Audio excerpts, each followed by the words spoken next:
Hello and welcome, survivors, to episode 9 of Ark News.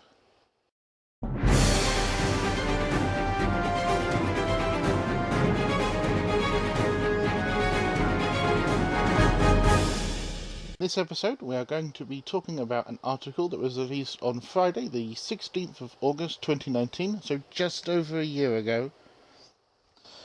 But I was made aware of this article during the recording of episode 4 of Ark News from another YouTuber. Since then I've been considering whether or not to cover the article on the channel. So when I started Ark News, I wanted to make sure that we covered factual evidence on everything. All my information comes from a source. I keep my opinion to a minimum, or I at least try to. This article is factual, but what it talks about uncovers what has been going on with the game for the last few months. It also talks about where they want to take the game, that's Ark. But over time I realised that this job was just a little too big for me alone. So joining me on this 2-part special of Ark News, please welcome William. Hello. William is from my tribe and has played Ark for many years. So to explain a little bit of the format of how episode 9 and 10 are going to be covering the same topic, but from two different angles. In part 2 we're going to discuss more about Ark 2 and the current state of Ark, and in part 1, this episode, we're going to be talking about the DLCs. So hopefully we cover all the things that this article highlights. As a special treat, once both episodes are out, I will post the full-length feature, but this won't be a Ark News episode. So firstly, I'm going to read the article in full. And also, while this is going on, you'll also be being treated to a Crystal Isles tour as well, which was also recently released on console. So I will fully read the article now.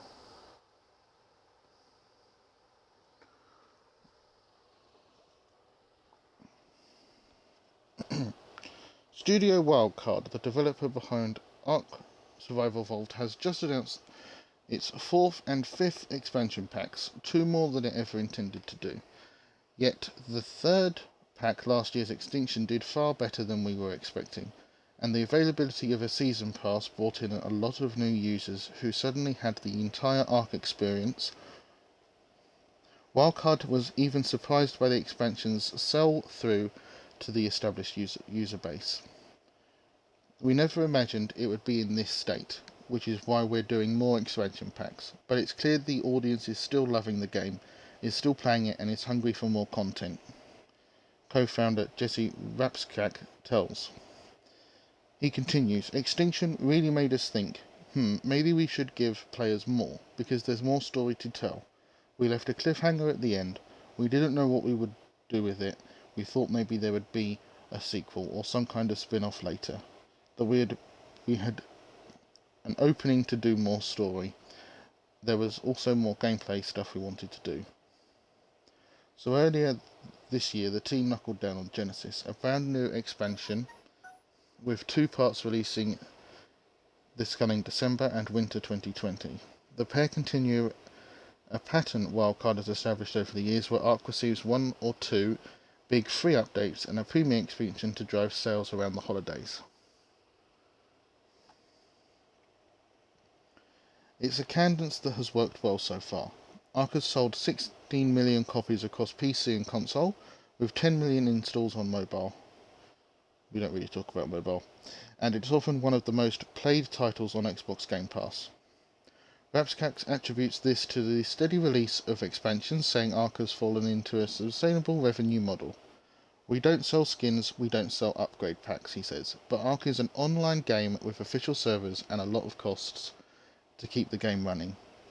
It's important to us to always be bringing in new players, and part of that is creating new content for the existing ones, so they bring in their friends. Doing one big premium update every year so far has provided the game with the yearly revenue model that it needs to continue development.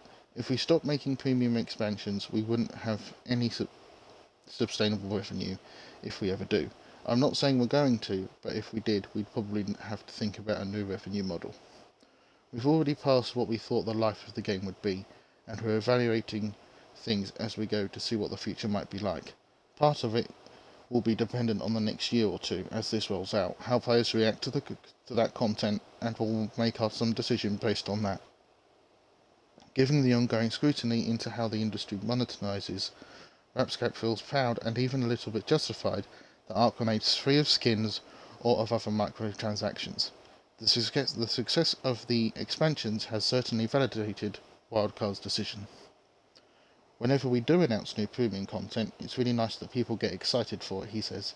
It feels good when people want to pay for what you're creating, rather than them feeling like they're getting nickeled, dimed and swindled a little, which is why I think what happens when you have loot boxes and tack on those mechanics to something that they've already paid for. He adds, we've never been a team that gets excited about doing the stuff that's required for that revenue model to work. Things like daily quests, bringing players back every day, trying to plan out events. It's just a lot of economics, and you really have to be dedicated to it in order for a game just to succeed on that revenue model.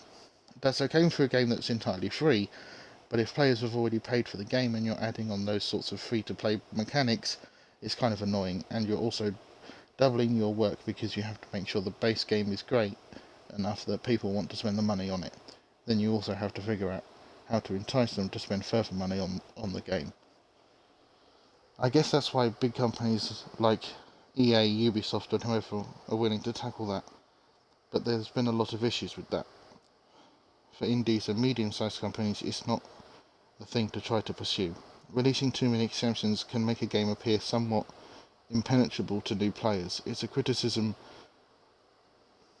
Paradox regularly faces, and it may be part of the motivations behind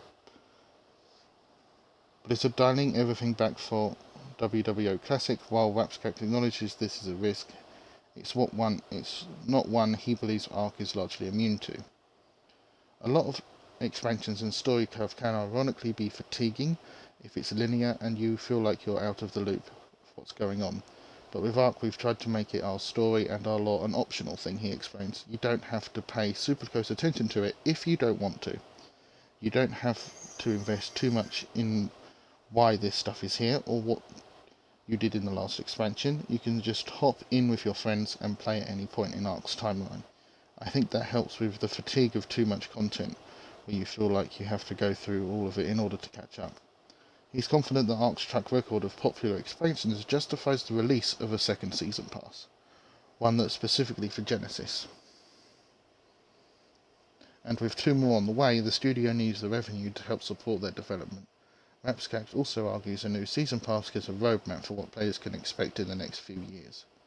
People know that if they buy the season pass or the Ark experience at all, at this point they're not getting a game that's end of life, he says. It's got at least another 2-year roadmap in it with fresh new content coming. Details on Genesis content are light, but the teaser shows new biomes and new creatures to face, including some that morph from adorable to downright ferocious. It appears to contrast to the original dinosaurs and guns vibe Wildcard pushed during early access. But Rapcat points out that the fiction of Ark enables them to take the player anywhere. Case in point, the first expansion, Scorched Earth, emphasized fantastical creatures such as dinosaurs, while Aberration and Extinction took the series in a more sci-fi direction with robots and even Pacific Rim-style titans. We've gradually been adding more and more interesting creatures as we've run out of interesting dinosaurs, says Rapscape. There are still a lot of more interesting dinosaurs out there, but it starts to get diminishing returns when you add a third type of velociraptor or something. We kind of feel like we've almost done everything you can imagine creature-wise, so what are we going to do different in Genesis? One thing we really want to make sure is true when we make an expansion pack is we want to give them something that they're not going to find in a mod, because we do have an extensive modding community.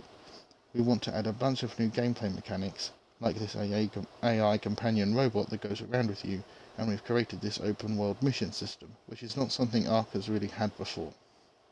The AI bot is available now to those who purchase the season pass, and its function is twofold.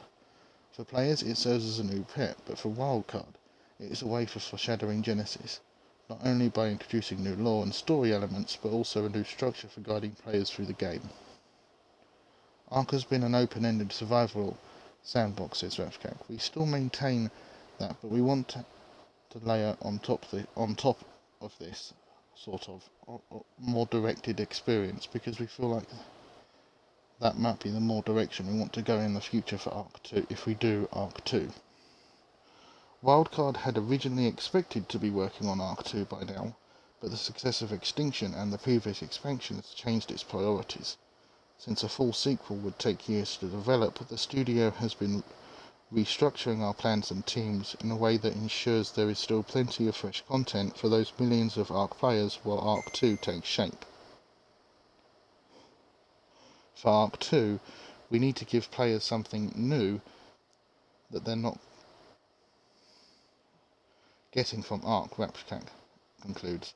We're not quite sure what that is yet. We're not ready to talk about it, but we want to be unshackled from what Ark Survival Evolved is, and not have to worry about ruining players' long history of dinosaurs and bases they've had for 4 years by making changes. There's a lot of baggage when you're going to make a sequel, and it also frees us up to do new things with the IP, going in different directions like you can see with Genesis. We'll come to a cool idea for us about what the next step beyond Ark Survival Evolved is, or what's next for the survival genre. We don't want to put Ark 2 out there until we can answer those questions and people can see a clear difference between Ark and Ark 2. Maybe a couple of years down the road, we'll see. So that was the article from them. So I thought what I would do, William, is quote a specific section of interest, in this case anything relating to the DLCs, and then we can have a bit of discussion on them. Don't know what you think. Well, yeah, Jacob, that's an interesting statement they've released. What I like about Ark, I mean, I've been playing Ark for, almost 3 years now, and I have to say it's one of the first games that I've picked up relatively cheaply compared to most modern games that I have stuck with for so long, so it's nice to see that they're putting the time into the game. Yes. Obviously I got just dragged while I in get my breath back from reading the article. Yeah, obviously the thing that dragged me into the game was the wyverns, because I'm a massive dragon fan, and the fact that I could hop on the back of a wyvern dragged me into the game with the Scorched Earth adaptation, which is when I got the game. When me and 3 members of the tribe who were still playing on official servers. Yeah, I mean, nowadays before we moved on to our private servers, which is when I joined, because I know that you didn't have the private servers long when I joined. But obviously my story for coming into Ark is a little bit different, because I came into Ark from a recommendation from a friend who said, "Oh, try this game, it's really good." And while I was on jury service, nevertheless, and that's how it happened. So yeah, If you're going to be on trial, you might as well play something fun, huh? Yeah, and that's exactly how it happened, and I haven't stopped since. And I think a year later, I got the server. I got my own server, and that now is still running, and that's actually running Genesis Part 1. So yeah, so I think, just before I do, I just want to sort of mention that Jesse Ratchcrack is one of the founders of Wildcard.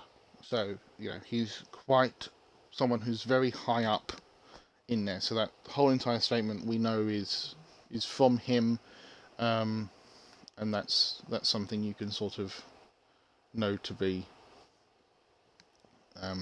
true.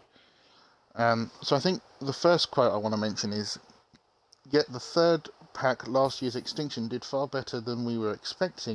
The availability of a season pass brought in a lot of new users who suddenly had the entire Ark experience. Wildcard was even surprised by the expansion's sell-through to the established user base."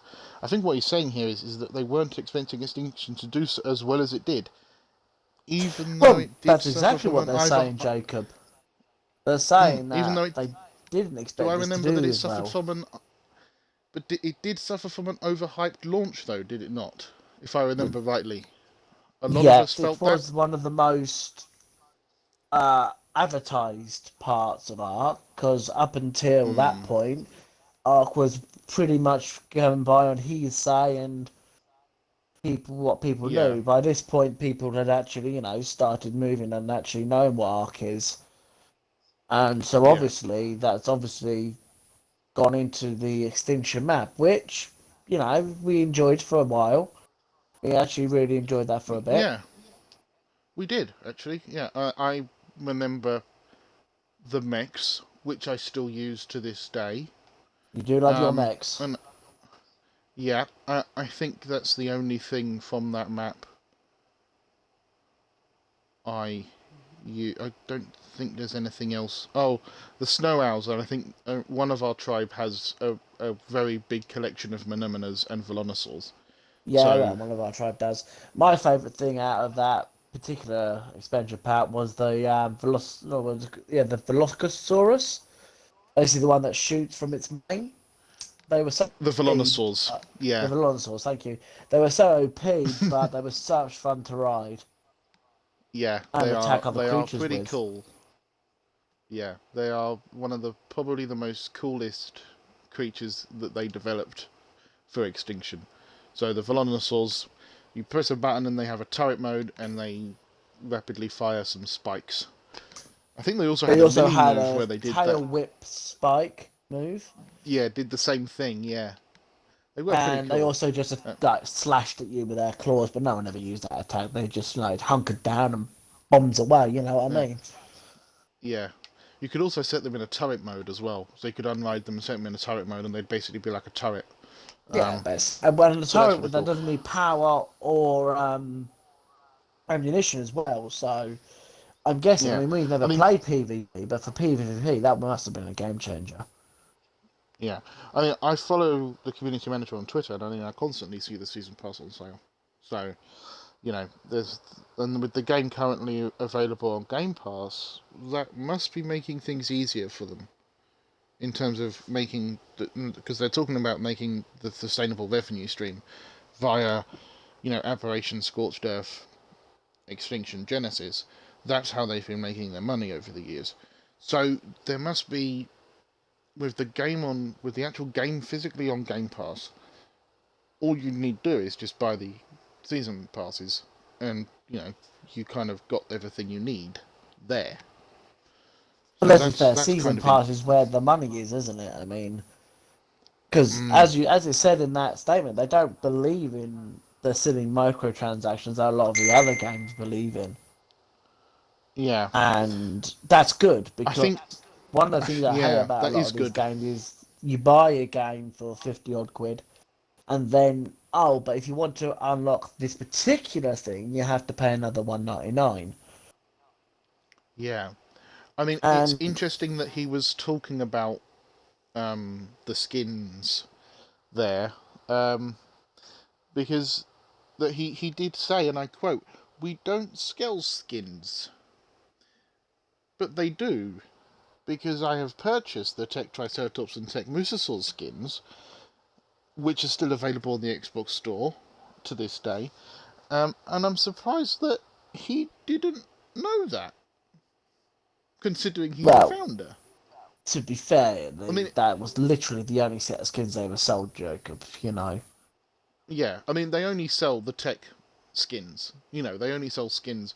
And if anyone doesn't know, you have the standard Tech creatures, and then what you can do is you can go on the Xbox store and you can buy extra skins. So you can buy a skin for a Tech Stego or Tech Raptor or you can buy each one. Um, Other than the Tech Rex, I think is the only one you can't buy. There is also a Tech Giga skin unlocked if you do the Center Boss. For those who didn't know that, um, but I find it interesting that he didn't mention that, and that he said that we didn't sell skins. Well, But there's a point better to say it I is suppose literally the only set of skins maybe they've ever he's sold. yeah. I suppose maybe he's talking about skins for like the players maybe rather than dinos. There could be a difference. Yeah, I mean there would be a considerable difference between players and dinos. But as I said, it's only literally like a little bit of thing. But again, it's not a massive thing that Ark streams for. I mean, I think to be fair, it was a little bit of an experiment on Ark's case. Yeah. But it's So not like you have to pay $1.99 to get your hands on a T Rex, is it? Or a Giga, which is what a lot no. of the other games do. You know, Again, I do like, it isn't something that, they're not going to sell you stuff to win. There are plenty of games out there where it is the case of a pay to win scenario. yeah. I can think of many games where, there's that case where you have to pay, and that's how you do, and that's how you get the better stuff. I'm probably thinking of more Star Trek Online, where where there's a sort of scenario where Well, if you want the cooler let's. ships, you got to pay for it. You know. I mean, Um, let's be fair. I mean, one of the worst cases of people who basically pay to win is basically GTA 5 with the yeah, that's sharp another. credit cards. Yep, that's another example of paying to win. Um, it's interesting them talking about premium content, but referring to the DLCs, of course, being the thing that keeps them running. Uh, you know, Well, that's the you thing said, that has kept them going for this long. as you we know, just discussed, they don't have any other form of revenue apart from you buying the game. But as you said, that's now on the Game Pass, so a lot of people are getting it through there and mm, the downloadable content. yeah. I mean, What else did I they do. sell you really apart from what an 89p skin pack? Yeah, I think it's like 118 per skin or something like that. Yeah, that's a lot. You got to Something sell like a lot of this. skins to keep a company like Wildcard afloat. yeah. Um. So I just want to. So the next quote is about them feeling like they're releasing too many expansions. Was something that he said. That they might feel like they're releasing too many expansions. So I don't know how you feel about all of the DLCs. Well, Um. just literally disagree completely with that comment. They're not releasing too many DLCs. If anything, they could probably sneak a few extra ones in, and I don't think anyone's going to complain about that.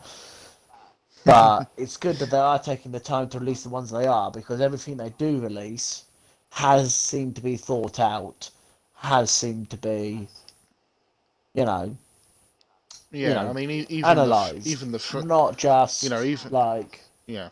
Call of Duty or other games where they just throw a map out, you pay the whatever it is to get that particular thing, and then 6 months down the line, you're not even playing it anymore. So, Yeah. I mean, even there is also the free maps as well, so you can throw those in. I mean, they're not actual DLCs, but that may also still continue. So we might get another one of those maybe in the future after if Genesis. we're Who lucky, knows? If we're lucky, yeah. Um, you know, the modding, including Crystal Isles, Valguero, Center, they all came from the modding community. They've been mods for ages, and and that another you know, thing that Wildcard has done really well. Instead of looking down on the community, they've taken their ideas. They've backed their ideas and took them into actual maps. Because as you said, Ragnarok, Crystal Isles, they are some of my favourite maps, and they've been mm, released by Wildcard, but they were made by people who play around with the yeah, code. yeah, yeah. I can, I totally agree. They do a lot to embrace the modding community, whereas I know so many other games that would rather not highlight the modding community. This is one game where they do take it on board. They sort of they accept that they're there.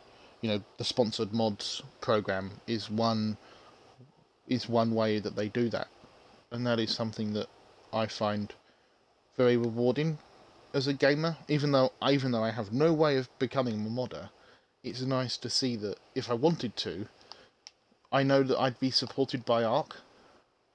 Absolutely, yeah. Yeah, so it's nice to see that they have that care and they pay that attention. Um,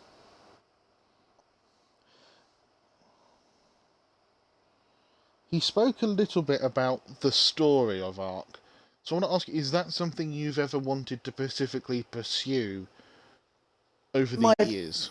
personal opinion is I don't give a flying monkey about the story. I mean, it's nice that they've incorporated a story for Okay. people that want to know about the story, but it isn't a major part of the game. I don't have to go and fight the bosses if I don't want to.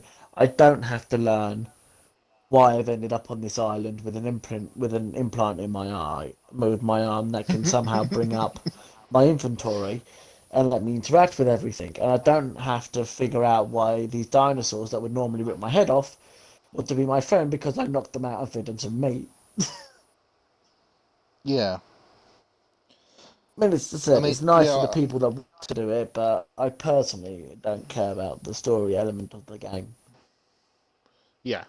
I mean, I haven't played Ark as long as you, but I kind of know more about the story of Ark, why we're here, the whole creation thing. There's a lot there, and there's a lot that they put into it. Personally, it's not something that I personally go out and actually actively seek, because there's a lot there, you know. So it's not I something that mean, I'll actively go and say, oh, I'm going to go and do this because it's there. But but again, it's but something that I you have could seen the do stuff.